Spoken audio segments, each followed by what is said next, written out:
Paz de Cristo, sejam bem-vindos. Hoje, na nossa primeira lição, Tiago, Epístola da Fé, espero que você já tenha adquirido a sua revista. Também temos o livro de apoios. Lembrando, olha, isso é importante, dentro da revista tem um material extra, você vai lá, escaneia o QR Code, você pode adquirir um infográficos bíblicos. E esse material de apoio, não deixe de adquirir para que você possa elaborar uma aula de excelência. Perceba isso. Essa lição, Tiago, Epístola da Fé. Então, trabalharemos aqui a Epístola de Tiago, que fala, dentro dos seus temas principais, é claro, existem outros temas correlacionados, subtemas, é importante ressaltar isso, mas dentro da Epístola universal ou geral de Tiago, vemos aí então a fé, mas essa fé que ela advém da maturidade cristã. Então, o autor apresenta orientações de como alcançar essa maturidade. Então, uma vida cristã precisa ter maturidade. Quando o cristão não alcança uma maturidade, a tribulação, como o Tiago vai dizer, é que preciso me alegrar quando passar por provações, tribulações. Então, essa tribulação, essa provação, ela não vem para destruir o cristão. De fato, de forma alguma, a tribulação na vida do cristão genuíno, ela será algo que contribui, isto é contribuinte. Como assim, pastor? Como assim, professor? É simples. Como Paulo vai dizer, todas as coisas colaboram para o bem daqueles que amam a Deus e estão debaixo do seu propósito. Se você amar a Deus, se você estiver dentro do propósito divino, a tribulação, como o Tiago diz, não é para destruí-lo, mas para aumentar a sua maturidade, aumentar a sua fé. Então, o Tiago faz uma correlação especial entre a fé, uma fé prática que produz obras.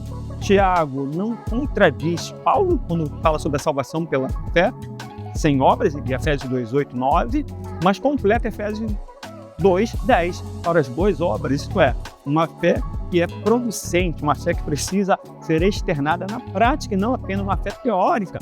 Então, nosso primeiro tópico dessa lição 1, um líder serviço à missão apostólica. Que Tiago é este? Não é o Tiago, irmão de João, que morre em Atos 12. Então, esse Tiago é meio-irmão de Jesus, Marcos 6,3, então, filho de José e Maria. Ele vai assumir a liderança, inclusive ele fala no Concílio de Jerusalém, Atos 15, 1 a 30, onde dá um parecer favorável. Então, a palavra final é dele, demonstrando a liderança da Igreja de Jerusalém. Então, essa carta é destinada a todos os cristãos na diáspora, ou seja, espalhados, possivelmente também cristãos de língua grega, não só cristãos de língua semítica, de aramaico.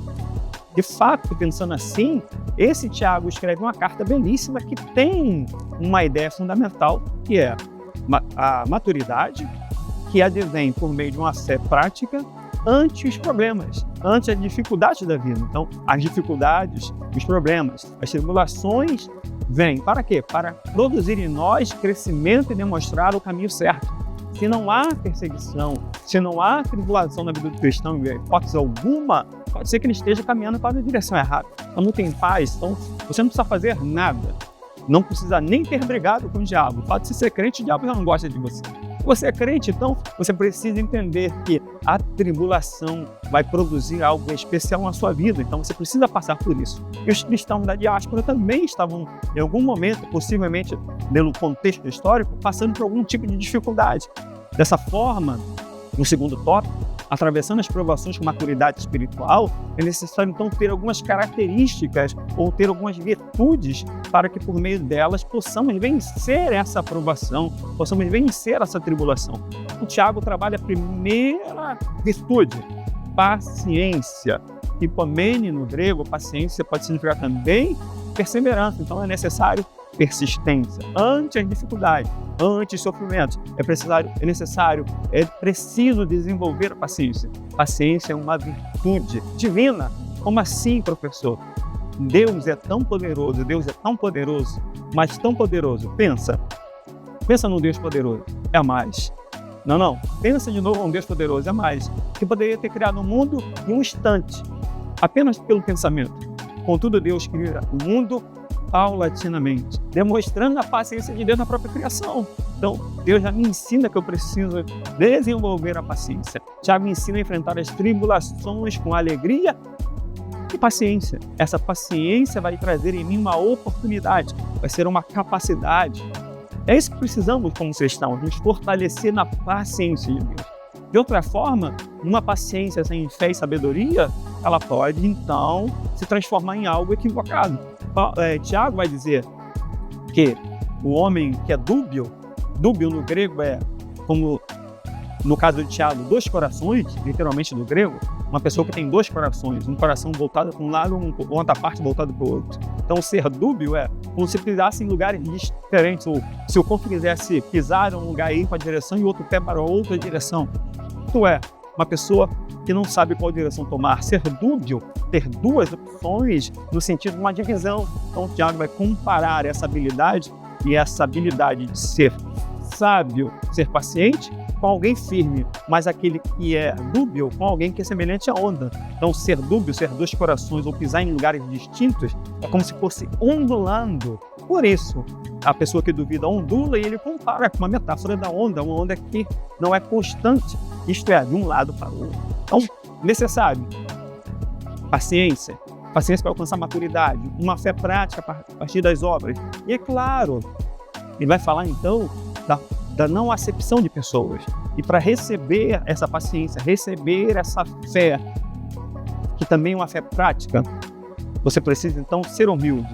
Tiago vai dizer, mas Deus dá mais graça, humilde, resígnio e soberbo. Então você precisa entender que você não entende o que acontece na sua plenitude, que você está preso ao tempo e espaço. Mas quando você sai e passa por essa prova, no final, você consegue entender tudo, porque você olha para trás e entende um todo. Porque por hora você apenas vê em parte, como diz Paulo, em parte conhecemos, em parte profetizamos. Então, nós conhecemos em parte, então precisamos trabalhar para o Senhor, precisamos entender. Olha como é interessante, lembrei de uma coisa agora. Tiago termina assim, final. Ele diz, será perdoado a multidão de pecados, mas ele não tem uma graça, ele não tem um desfecho, ele não saúda alguém específico. Isso mostra a importância e da urgência da carta. Ela não tem uma carta que é bem rápida. Então preciso estar firme nas provações, firme nas tentações. Jesus disse, não se turbe o vosso coração. Crês em Deus, crês também em mim. Turvar no grego é um verbo médio passivo. Se for médio, eu turvo. Então eu sou a causa dos problemas que vêm sobre mim. Se for passivo, eu recebo os problemas. Então, às vezes as pessoas se queixam dos problemas que elas vivem. Não. Então, na realidade, a aprovação pode ser de Deus. Deus não tenta. Deus pode provar, como provou Abraão, as vezes. Mas o diabo tenta. Então você pode estar numa aprovação, você pode estar numa tentação, aí a origem é satânica. Contudo, ou todavia, você pode estar num problema que você nem criou para você. Então, são perspectivas que você precisa ter a discernimento espiritual. Então, o Tiago vai dizer que toda boa dádiva, todo dom perfeito, Tiago 1,17, vem de Deus. Deus só vai trazer para nós o que é bom. Então, se Deus vai trazer o que é bom, apesar das dificuldades e problemas que Ele permite, isso também pode ser algo bom para o nosso crescimento. E Ele vai dizer que toda promessa e dom está no caráter de Deus. Deus, sendo bom, vai fazer coisas boas. Então, pastor ou professor, então não está entendendo. Eu sou uma pessoa boa, eu sou uma pessoa fiel, mas passo por problemas. Estar em Cristo não nos isenta de problemas. Tal qual Cristo, tal qual você.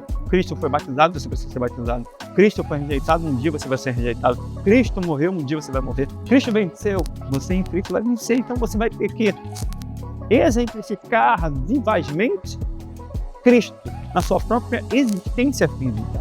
Então, no tópico 3, praticante da verdade.